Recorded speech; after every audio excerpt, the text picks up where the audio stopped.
नमस्कार, आप देख रहे हैं 4 PM बिहार और मैं हूं अभिषेक मिश्रा। बिहार कांग्रेस की बात करेंगे और बिहार कांग्रेस की बात इसलिए करेंगे क्योंकि बिहार कांग्रेस के अंदर का जो गणित है, बिहार कांग्रेस के अंदर खाने जो चीजें चल रही हैं वो इस तरफ इशारा करती हैं कि एक मयान में दो तलवार वाली स्थिति है और सब कुछ ठीक नहीं है। अब बल तो जब से बिहार कांग्रेस के अध्यक्ष बने हैं अखिलेश सिंह, उसके बाद से एक के बाद एक चुनौतियां सामने आ रही हैं। अखिलेश सिंह से जुड़े कई विवाद सामने आ रहे हैं। तो कांग्रेस में, बिहार कांग्रेस में एक मयान में दो तलवार वाली स्थिति क्यों है और कमोबेश वैसी ही स्थिति क्यों है जैसी एनडीए में है, पशुपति पारस और चिराग पासवान के बीच है। वहां भी एक मयान में दो तलवार वाली स्थिति है दोनों एक गठबंधन में, पशुपति पारस और चिराग पासवान, लेकिन एक दूसरे को फूटी आंख नहीं सुहाते। वहां से ज्यादा विकट स्थिति कांग्रेस में है, बिहार कांग्रेस में। वहां तो गठबंधन का मामला है, यहां पार्टी का मामला है।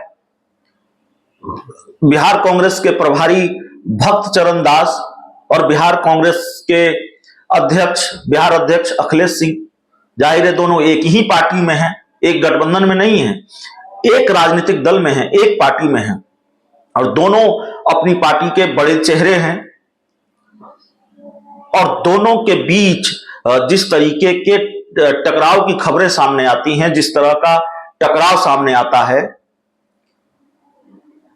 उससे ये बड़ा सवाल है कि आखिरकार कैसे एक मयान में दो तलवार के सहारे बिहार में कांग्रेस का बेड़ा पार होगा। क्या जो स्थिति और परिस्थिति नजर आ रही है, अब आप कहेंगे ऐसी क्या स्थिति और परिस्थिति है, तो पहले स्थिति परिस्थिति पर ही बात कर लेते हैं। कई बार बात कर चुके हैं लेकिन फिर भी आज बात कर लेते हैं और उसके बाद ही आगे की बातचीत करेंगे। उस सवाल पर बात करेंगे कि क्या दोनों में से किसी एक को जाना होगा, कोई एक निपटेगा। अगर ऐसी स्थिति है कि एक मयान में दो तलवार नहीं रख सकता, जो कि नहीं रख सकता, तो स्थिति परिस्थिति समझिए। अंदर खाने से जो जानकारी आती है, जिस तरीके का घटनाक्रम है, मीडिया रिपोर्ट्स के हवाले से जो जानकारी है, बिहार कांग्रेस के प्रभारी भक्त चरण दास और बिहार कांग्रेस के अध्यक्ष अखिलेश सिंह के बीच भीषण टकराव चल रहा है। टकराव नहीं, भीषण टकराव चल रहा है। बिहार कांग्रेस की कमान संभाले अखिलेश सिंह को 9 महीने तकरीबन हो गए हैं और इन 9 महीनों में अखिलेश सिंह अपनी कमेटी नहीं बना पाए हैं, अपनी टीम नहीं बना पा रहे हैं। और हालत यह है कि वो 9 महीनों में लगातार दिल्ली दरबार की हाजिरी लगा चुके हैं, दिल्ली दरबार में हाजिरी लगा चुके हैं, शीर्ष नेतृत्व के सामने गुहार लगा चुके हैं, लेकिन बात बनी नहीं। और बात अगर नहीं बन रही है, उसके पीछे जो बात है वो ये है कि बिहार कांग्रेस के प्रभारी भक्त चरण दास चाहते हैं कि बिहार कांग्रेस की कमेटी में वैसे लोगों को जगह दी जाए जिन्होंने, जो समर्थक रहे हैं भक्त चरण दास के, और भक्त चरण दास अपने लोगों को उस कमेटी में जगह दिलवाना चाहते हैं। अखिलेश सिंह भक्त चरण दास की पसंद नहीं रहे हैं। अखिलेश सिंह और भक्त चरण दास के बीच की केमिस्ट्री कभी नहीं जमी है। जो जानकारी है, जो पार्टी के लोग बताते हैं और अपने स्तर पर जो जानकारी हम इकट्ठा करते हैं, अपनी जो राजनीतिक समझ है, और साफ तौर पर यह कोई कयास नहीं है, कोई अटकल नहीं है कि दोनों के बीच केमिस्ट्री ठीक नहीं है। अगर ठीक है तो फिर क्या बात है, अखिलेश सिंह अपनी कमेटी क्यों नहीं बना पा रहे हैं। और बहुत ही हल्का बयान दिया अखिलेश सिंह ने। जब उनसे यह सवाल पूछा गया तो उन्होंने कहा खरमास चल रहा है या मलमास चल रहा है, शायद उन्होंने कहा, और उसमें कोई शुभ काम नहीं होता। अब ये कितनी बचकानी बात है। भारतीय जनता पार्टी अपनी टीम बना रही है, यही कांग्रेस, बिहार कांग्रेस बहुत सारे शुभ काम तो कर रही है। क्या पार्टियों में पार्टी दफ्तर में सारे आयोजन बंद हो गए हैं? मंत्रिमंडल विस्तार को लेकर जो अखिलेश सिंह का दावा रहा वो तो रहा ही। तो जाहिर तौर पर, और कांग्रेस की एक नेत्री, कांग्रेस की एक विधायक का बयान आया, महिला विधायक का, उन्होंने भक्त चरण दास पर खूब हमला बोला, अखिलेश सिंह की खूब तारीफ की। अब इसको लेकर इस बात की भी चर्चा रही कि कहीं ये अखिलेश सिंह का ही खेल तो नहीं है, भक्त चरण दास के खिलाफ अपनी पार्टी के एक महिला विधायक से मोर्चा खुलवा दिया। अब ऐसा है या नहीं है हम नहीं जानते, लेकिन इसकी चर्चा रही। तो जाहिर तौर पर अखिलेश सिंह और भक्त चरण दास के बीच जो टकराव चल रहा है, वो टकराव पार्टी के लिए टेंशन का सबब है, चिंता का सबब है, और बात बन नहीं पा रही है दोनों के बीच। अखिलेश सिंह चाहते हैं कि उनकी कमेटी उनके हिसाब से चले, वो अपने हिसाब से बिहार में पार्टी को चलाए। जाहिर है वो प्रदेश अध्यक्ष हैं और ये करना उनके अधिकार क्षेत्र में आता है, इसमें कहीं कोई गलत बात नहीं है।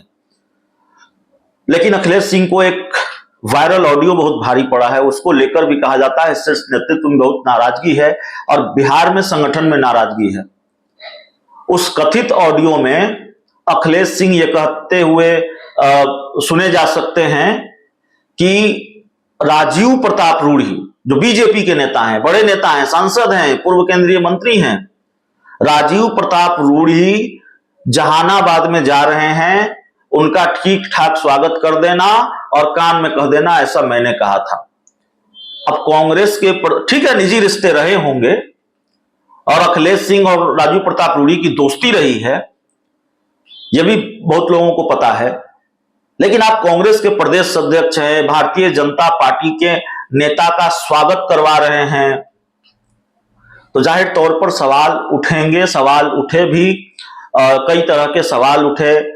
बिहार में संगठन के ही कई लोगों ने इस पर आपत्ति जताई, सोशल मीडिया पोस्ट किए, फिर उनके खिलाफ कार्रवाई भी हुई।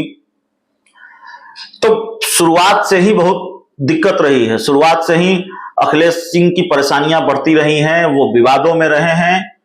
और मंत्रिमंडल विस्तार पर तो जो लानत मलामत फजीहत अखिलेश सिंह की हुई है, उस पर तो बात ही मत कीजिए। अब तो वो मंत्रिमंडल विस्तार की चर्चा ही नहीं करते। तो खैर ये सवाल है कि अगर ये स्थिति और परिस्थिति है, इतना भीषण टकराव है अखिलेश सिंह और भक्त चरण दास के बीच, और भक्त चरण दास कांग्रेस के शीर्ष नेतृत्व की पसंद है, भक्त चरण दास का खासा प्रभाव है शीर्ष नेतृत्व पर, तो क्या यह मान लिया जाना चाहिए कि अखिलेश सिंह की विदाई होगी, कांग्रेस को नया अध्यक्ष मिलेगा? अखिलेश सिंह को लेकर यह चर्चा पहले भी होती रही है, हमने भी आपको दिखाया है, बताया है कि अखिलेश सिंह की विदाई हो सकती है लोकसभा चुनाव से पहले।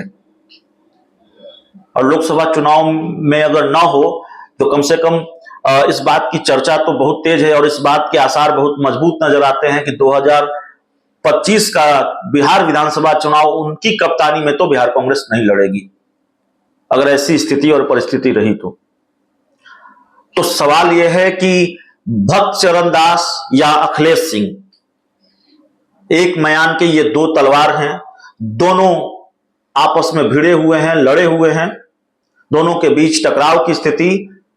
अब दोनों में से रहेगा कौन? दोनों रहेंगे या किसी एक को जाना होगा? और अगर दोनों रहेंगे तो फिर एक मयान में दो तलवार को रखकर बिहार में कांग्रेस का बेड़ा कैसे पार होगा? अभी जो स्थिति और परिस्थिति है, अगर वो लगातार रही तो फिर कांग्रेस का बेड़ा पार होगा या कांग्रेस का बेड़ा गर्क होगा? बहुत बहुत धन्यवाद।